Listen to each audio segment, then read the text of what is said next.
Assalamualaikum warahmatullahi wabarakatuh.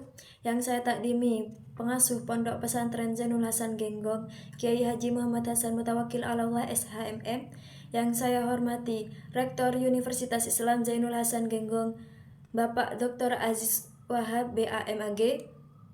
Yang saya hormati dosen pembimbing tugas akhir yakni Bapak Babul Bahrudin MPD dan Ibu Nining Winarsi MPD, dan yang saya hormati kedua orang tua saya yang saya cintai. Baik, izinkan saya memperkenalkan diri. Nama saya Vina Sidiko, NPM 2112 1050 Saya dari Fakultas Umum di bagian Prodi Tadris IPS. Di sini saya akan menjelaskan tentang resiliensi pondok pesantren Salafi terhadap transformasi digital dari perspektif teori pilihan rasional. Studi kasus Pondok Pesantren Hidayatul Islam. Baik, bagian di latar belakang itu perkembangan teknologi digital telah mengubah banyak aspek kehidupan termasuk pendidikan. Namun, Pondok Pesantren Salafi masih mempertahankan metode pembelajaran tradisional karena kekhawatiran akan dampak negatif digitalisasi terhadap adab dan tradisi. Di sisi lain, masyarakat cenderung memilih pendidikan modern yang dianggap lebih relevan di era digital. Hal ini sejalan dengan teori pilihan rasional, yaitu di teori pilihan rasional James Coleman, bahwa individu itu dapat memilih berdasarkan pertimbangan logis untuk keuntungan masa depannya. Lanjutannya, Pondok Pesantren Hidayatul Islam di Probolinggo ini sudah menjadi contoh resiliensi pondok pesantren Salafi yang membatasi penggunaan digital, namun tetap menyediakan, dan yang saya melihat tetap menyediakan teknologis, tetapi itu secara terbatas. Penelitian ini mengkaji bagaimana pesantren tetap mempertahankan nilai tradisional di tengah tantangan digitalisasi. Bagian rumusan masalah itu yang pertama, bagaimana bentuk-bentuk resiliensi pesantren salaf. Dalam hal ini Pondok Pesantren Hidayatul Islam untuk tidak bertransformasi secara digital dan tetap menggunakan cara konvensional dalam pengajaran.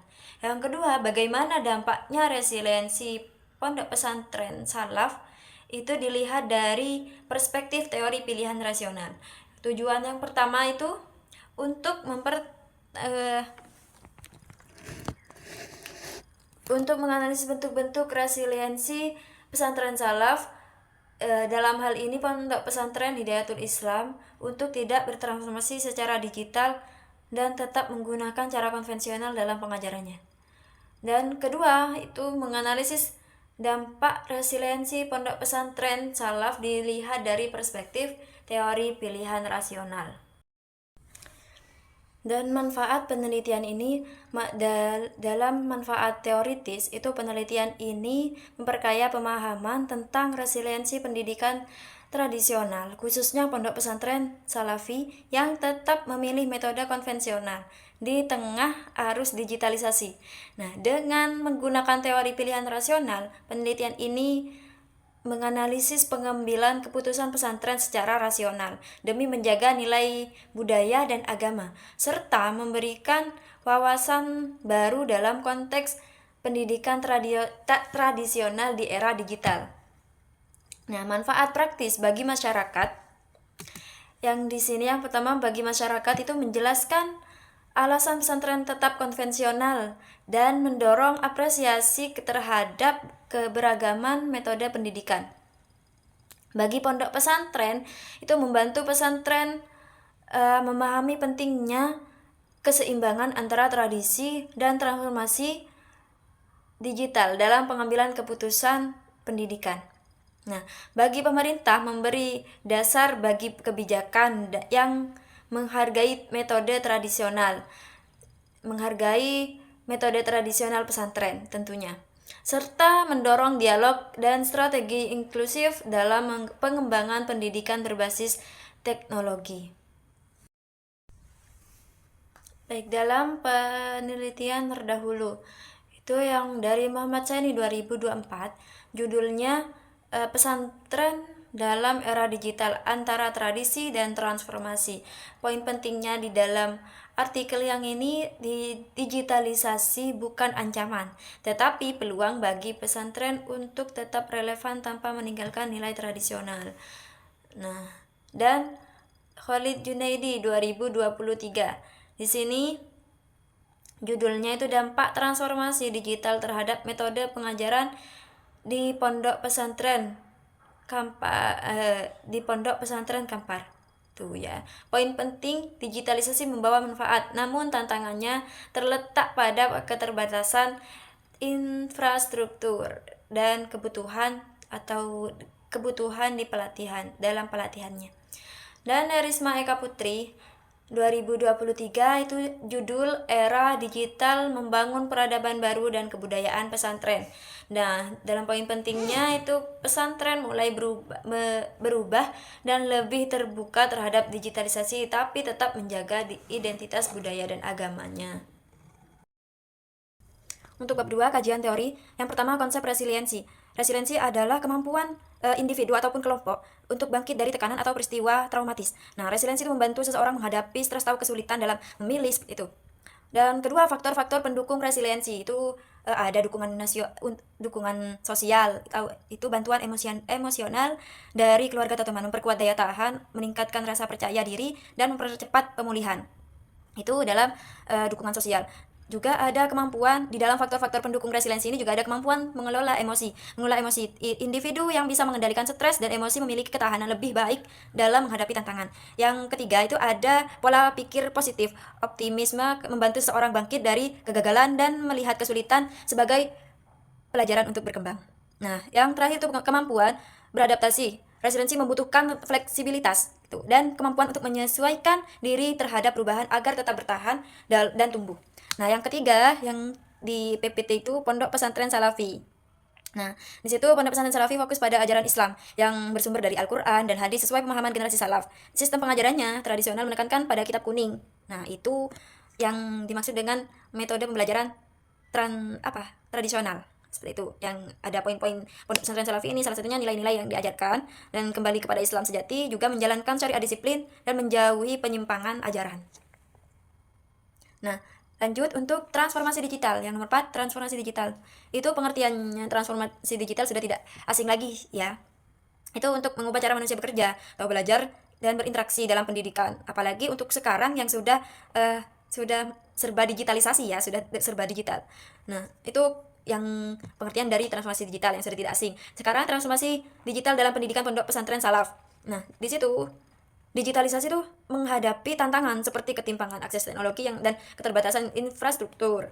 Namun, digitalisasi juga membuka peluang untuk meningkatkan kualitas pendidikan agama melalui platform online di media sosial. Nah, pesantren Salafi ini ada yang tetap mempertahankan metode tradisionalnya sambil memilih teknologi secara selektif dan bijak agar tidak mengganggu nilai-nilai agama. Komunitas pesantren yang solid memungkinkan mereka saling mendukung dalam mengatasi tantangan digital sambil menjaga interaksi sosial dan pendidikan karakter dan pendidikan karakternya gitu ya. Lalu yang nomor 5 itu teori pilihan rasional. Nah, di sini teori pilihan rasional itu menjelaskan bagaimana individu atau kelompok membuat keputusan logis untuk mencapai tujuan.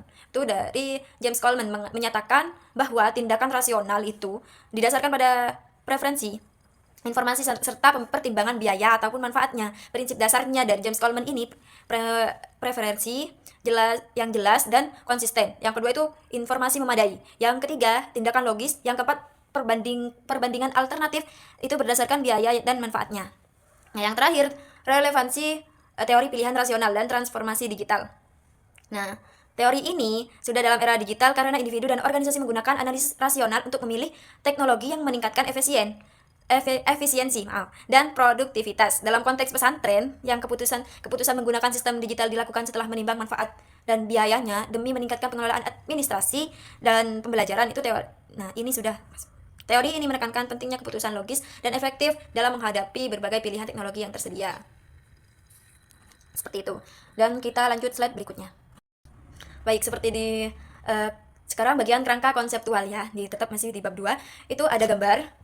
Nah, di situ kesimpulannya ada di pinggir tulisannya yang saya bacakan, kerangka konseptual penelitian ini menjelaskan hubungan antara teori pilihan rasional, resiliensi, transformasi digital, dan pendidikan di Pondok Pesantren Salafi. Nah, transformasi digital ini dianalisis melalui teori James Coleman. Nah, dengan aktor seperti peserta didik dan pengasuh yang membuat keputusan berdasarkan sumber daya seperti akses teknologi dan keterampilan. Meskipun pesantren Salafi mempertahankan metode tradisional, mereka itu tetap perlu beradaptasi agar tidak tertinggal ya dengan transformasi digital. Nah, peserta didik diharapkan mampu atau di pondok pesantren diharapkan mampu memanfaatkan teknologi tanpa mengorbankan nilai-nilai moral dan tentunya tradisi di pesantren. Baik, kita lanjut ke bab 3. Ini metodologi penelitian. Nah, pendekatan dan jenis penelitian. Di sini penelitian ini menggunakan pendekatan kualitatif dengan jenis studi kasus. Oke, lokasi penelitian berada di Pondok Pesantren Hidayatul Islam, Desa Jurang Jeruk, Probolinggo. Data dikumpulkan melalui wawancara, observasi, dan analisis dokumen dengan fokus pada resiliensi pesantren Salafi terhadap transformasi digital menggunakan teori pilihan rasional James Coleman. Oke, ke selanjutnya itu kehadiran peneliti.